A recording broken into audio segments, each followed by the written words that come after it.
All right, let's get this review started. So it has plenty of pep when it has a fresh battery, and it's also very maneuverable. It's proportional steering, which is nice. Turns tight little figure eights on the water, and it looks great.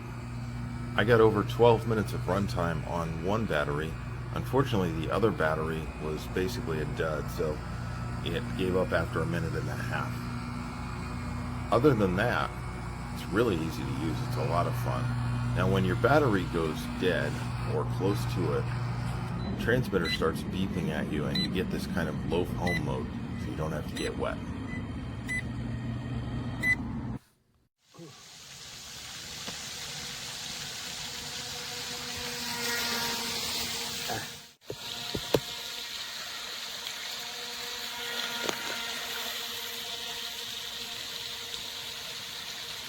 Nice.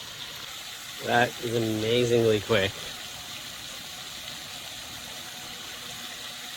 The turning's quick. Okay.